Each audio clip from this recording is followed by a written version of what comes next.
Tungkol sa Sante Barley. Ngayon, mas fit ako, pero makikita mo evolution of Kuya Kim with Sante Barley.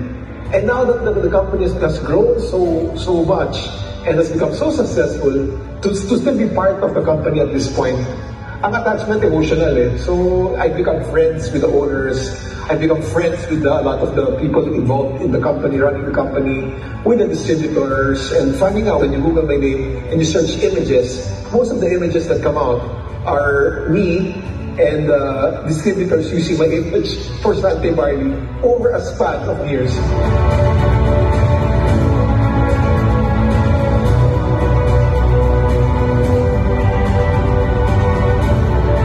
This is Kuya Kim. Let's live more and do more with Sante. Ladies and gentlemen, a true inspiration to us all. Give a great Sante welcome to the one, the only, Kuya Kim Atienza!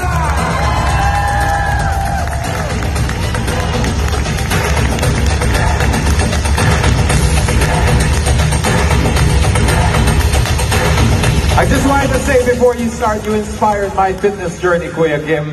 Thank you very much, James. Ang pogi ni James, hindi po ba? Magandang hapon sa inyo lahat. Good afternoon to my Sante family. And of course, good afternoon to my dear friend, my good friend, my training partner, my friend for many years, Joey Marcelo. Palakpakan natin si Joey. And Joey has beautiful taste in women. He has the most beautiful wife, Karen. Ang taste mo naman, Karen, sakto lang. Parang misis ko, ang taste nila, sakto lang. Pero ang taste natin, maganda talaga ang taste natin. Mahusay tayong pumili. So I'm so happy to be here again. Ito po yung 13 taon ko na with Sante. I've been with you for the past 12 years. And this is my 13th year as your face and as your ambassador.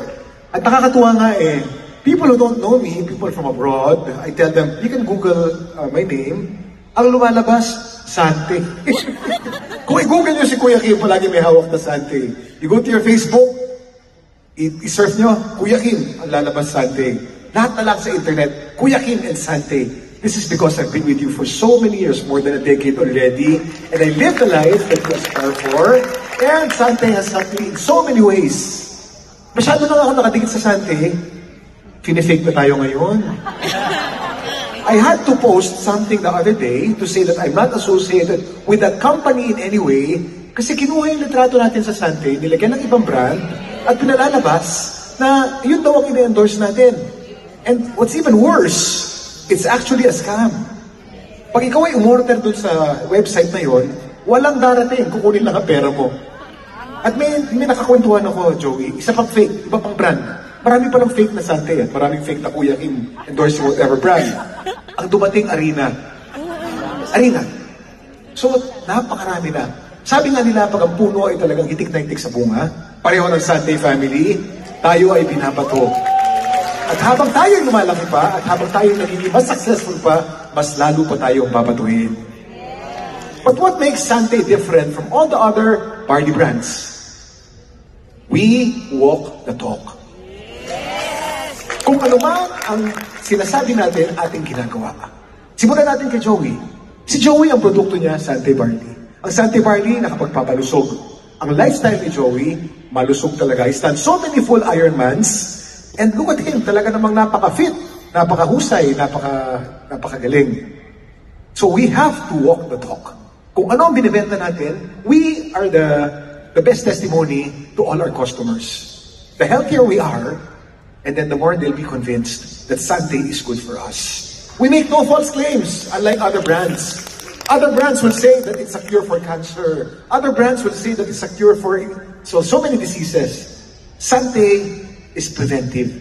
Pag uminom tayo ng Sante, we become healthier, and therefore our immune system will become stronger, and therefore malalabanan natin ang lahat ng mga sakit na pwedeng dumapo sa atin. Sa totoo lang tayo, di ba? Now, we are the leading brand. And what happens when you're the leading brand? Despite the fact na binabato tayo, ang tinataas, binababa, ang binababa ay tinataas. We are to stay humbler, we are to stay more grounded, we are to work harder, and we have to always be thankful in all that we do.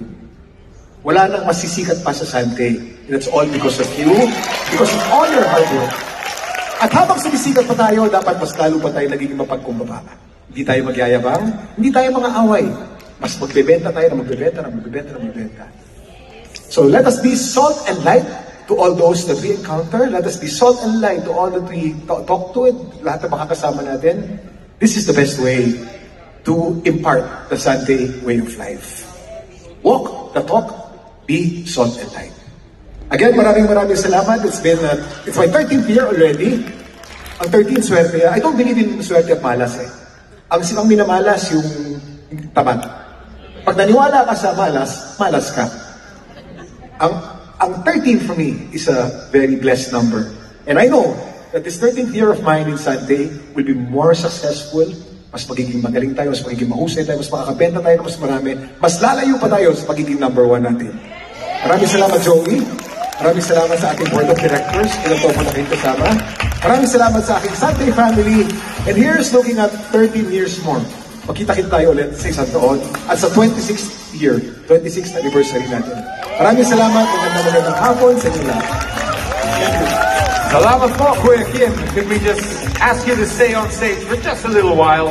We have something special. I don't know if you know. I don't know if it's a surprise for you. But today we're not only celebrating the 16th anniversary, but we are also about to witness another milestone with you. History in the making. You get to all witnesses as you get to sign your next contract for the next stretch of your ambassadorship. Is this a surprise, by the way? Did they inform you? I'm so surprised. Wow! Thank you, everybody. Joey told me about it. Do we have our board of directors up here once again, ladies and gentlemen? But you know, si James Deakin is one of the personalities that I truly admire. Si James Deakin, totoo ito. It's nothing hype about this man. This man walks the talk. This man's the real deal.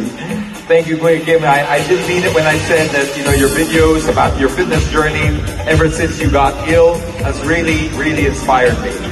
So let's get this done. This is a milestone for Sante, for all of us here. Couldn't think of a better brand ambassador. As you said, one who walks the talk. This is a guy who makes sure it fits within his lifestyle, and it certainly has helped him achieve the goals that he sets out for himself.